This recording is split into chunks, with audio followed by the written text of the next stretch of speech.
you walk into a retail store, if you just see them walking around, how are you going to tell that's a UPS part-timer? But if you see a UPS guy, UPS driver, that's visible. That's instant. Jose Francisco Negrete is a part-time worker at UPS in Anaheim, California, and has been going on 25 years. But you wouldn't know he worked for the company if you saw him on the street, or even during his work hours. See, Jose, like many part-timers at UPS, works inside a warehouse. I am currently walking inside the hub, or building, whatever you want to call it. We call it hub, and about to start my shift. As a part-time warehouse worker, Jose doesn't wear the browns, as they're called. The uniform worn by package car delivery drivers, the people you and me interact with, the face of UPS. The labor of part-timers is kept out of sight, and that means they're often pushed out of mind too. UPS likes to boast that it offers full-time jobs with middle-class wages, but they almost never mention that workers like Jose, the part-timers, they make up over 60% of the workforce. They're the backbone of the company. But surprise, surprise, they sure aren't always treated like it.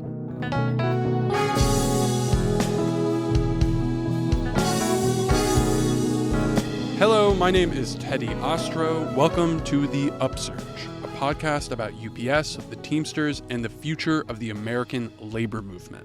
This podcast unpacks the unprecedented labor fight this year at UPS. In July, the contract of 350,000 UPS workers will expire. And if these workers strike, which is a real possibility, it will be the largest strike against a single company in U.S. history. In this episode of The Upsurge, we're doing something different. Before you is the first of two parts in which we try to paint a picture of what it's like to be a UPS worker. Now, in my reporting on UPS so far, there's been a theme.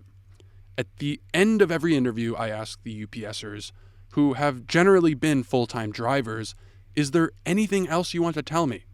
Anything we haven't covered yet? And most told me this: you have got to talk to part-timers. Embarrassingly, I had spoken to so few until about a month ago. But for this episode, I changed that. I called people from all over the country and learned a lot about UPS's quote-unquote silent majority. And much of what I learned was not what I expected. What is like the prevailing image of Teamsters in the general public as it stands? It's like white, middle-aged, surly men. And that is like the polar opposite of what the UPS part-time workforce is. At this point, it would not shock me at all to hear that the part-time workforce nationally is predominantly Black and Latino. Part-timers are quite diverse. And while most are classified as package handlers, what that actually means can be quite diverse too. Part-time positions at UPS are like a Russian doll of roles and responsibilities. In this episode, we mostly talk to part-timers who work inside warehouses, and in particular, ones that service ground deliveries. There's small sorters like Jose. There's different types of preloaders. Those are the people who lift packages and load up the trucks going out for delivery. But part-timers might also work in airports, handling packages on the tarmac. Others drive UPS trucks. But for all of their differences, I also heard a lot about their similarities. Across the nation, the biggest issue for part-timers is pay. This pay is just it's poverty pay. I know members that lived on the street until they could get their feet underneath them. As we heard in our last episode, part-time issues were front and center of the 1997 strike at UPS. By then, UPS had already created a division between part-timers and full-timers that is still present today. They won higher pay, they got more full-time jobs, which were desired at the time, and I just want to say up front that part-time work at UPS is not entirely a sob story. Many workers find dignity in their work. They're a part of the union too, and after some time on the job, their benefits are no joke. We're talking about a pension and great health insurance. But over the last 25 years, part-timers feel like they've been forgotten, that they're considered lesser than full-time drivers. And for the 2023 contract, part-timers are again organizing to better their conditions and those of their coworkers. One of them who I ended up speaking to a lot for this episode is Elbe Lieb. She allowed me to take a peek into her life, and into the warehouse, figuratively, of course. I'm up. I'm just getting ready now. I asked her to send me some recordings of a typical So day. you kind of have to figure out what the weather's gonna be, so you know what to wear. Cause you're almost like you're like an athlete when you're working. You know, making sure you wear the right clothes, wearing the right shoes. I have orthotics from. Part-timers have shifts around the clock. Preloaders like Elbe often start their day in the dead of night. Okay, I got up about 1:45. It's now 2:15, and I'm out the door. Oh, my body's so sore. Elbe works at a UPS center in Bloomington, Indiana, preloading package cars. She's a shop steward and was invited onto the bargaining committee by her union, Local 135. It's one of the largest Teamsters locals in the country, a 14,000-member stronghold, 4,500 of which are UPSers. Elbe's heading to work early, if you can believe it, to do some organizing. We have new local leadership. It's being more engaged as far as contract talks and everything. And we're in a right to work state too, so we're trying to make sure everybody's a member. She's trying to get people educated and ready to put pressure on UPS when national negotiations begin in a few months. Because she's in a right to work state, not all of her coworkers are union members.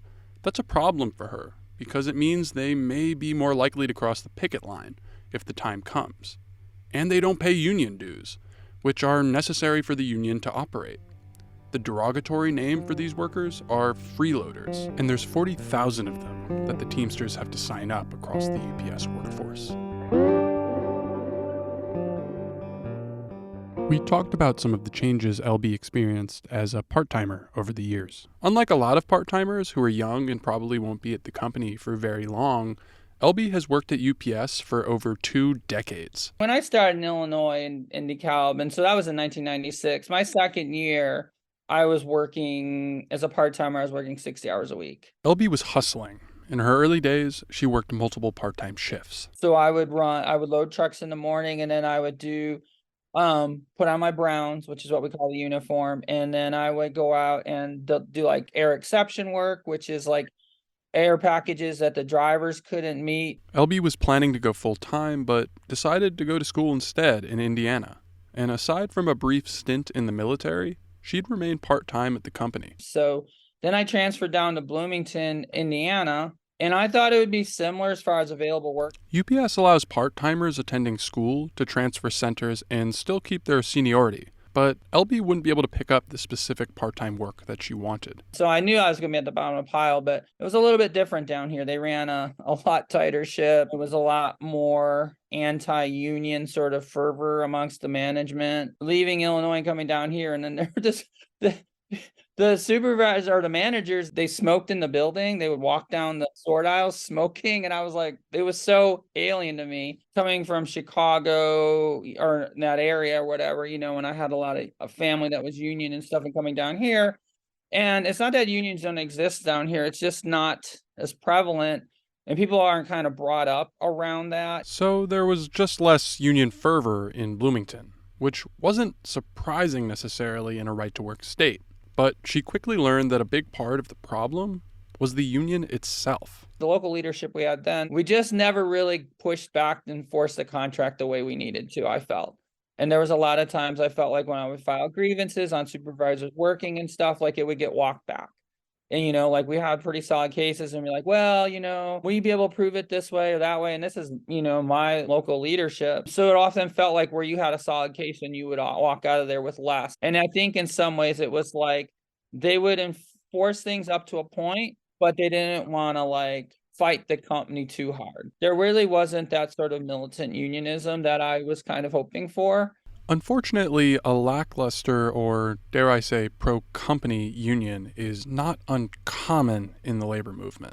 Mind you, when Elbe was up in Illinois, where she described more of a union culture, she was repped by Local 710, which doesn't exactly have the most progressive reputation itself.